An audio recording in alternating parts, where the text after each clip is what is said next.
ஒரு காட்டில் நிறைய புறாக்கள் இருந்துச்சு. அந்த புறாக்கள் மரப்பொந்தில் வசிச்சுட்டு வந்துச்சுங்க.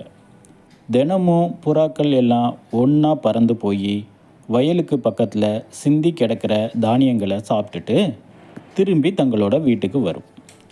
அந்த புறாக்கள் எல்லாம் எப்போவும் ஒற்றுமையாக இருக்கும்.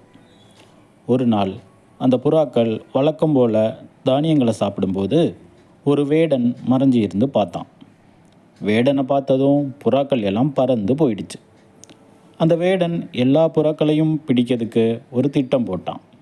மறுநாள் வேடன் சீக்கிரமே அந்த இடத்துக்கு வந்து புறாக்களை பிடிக்க வலையை விரித்து அது மேலே கொஞ்சம் தானியங்களை தூவி வச்சான். அது தெரியாமல் அங்கே வந்த புறாக்கள் தானியங்களை சாப்பிட வந்து அந்த வலையில் மாட்டிக்கிச்சுங்க. எல்லா புறாக்களும் சோகமாக ஆயிடுச்சு. தூரத்தில் வேடன் வந்துட்டு இருந்தான். அதை பார்த்ததும் கொஞ்சம் புறாக்கள் தெரியாமல் இப்படி வந்து மாட்டிக்கிட்டோமேன்னு அழ ஆரம்பிச்சிடுச்சுங்க. அப்போது புறாக்களோட தலைவன், நண்பர்களே தைரியமாக இருங்க, இப்படி அழுகிறதுனால எந்த பிரயோஜனமும் இல்லை. நாம் எல்லோரும் உறுதியோட ஒன்றா சேர்ந்து முயற்சி பண்ணால் இந்த வலையோட இங்கேருந்து பறந்து போயிடலாம் அப்படின்னு சொல்லிச்சு. அதை கேட்ட புறாக்களுக்கு தைரியம் வந்துடுச்சு.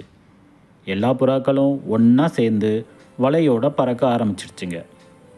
இதை கொஞ்சமும் எதிர்பார்க்காத வேடன் புறாக்களை துரத்திட்டு பின்னாலேயே ஓடினான். ஆனால் புறாக்கள் உயரமாக பறந்து வேடன்கிட்ட இருந்து தப்பிச்சு போயிடுச்சுங்க. புறாக்களோட தலைவனுக்கு ஒரு எலி நண்பனாக இருந்துச்சு. எல்லா புறாக்களும் நேராக எலியோட இடத்துக்கு போய் எலிக்கிட்ட வலையிலிருந்து விடுவிக்க சொல்லி கேட்டுச்சுங்க. எலியும் உடனே தன்னோட கூர்மையான பல்லால் வலையை கடித்து புறாக்களை வலையிலிருந்து விடுவிச்சிச்சு. எல்லா புறாக்களும் எலிக்கு நன்றி சொல்லிட்டு தங்களோட இடத்துக்கு மகிழ்ச்சியாக ஒற்றுமையாக பறந்து போச்சுங்க. இதிலேருந்து நாம் என்ன புரிஞ்சுக்கணுன்னா, எப்போதும் ஒருத்தருக்கு ஒருத்தர் விட்டு கொடுத்து ஒற்றுமையாக இருக்கணும்.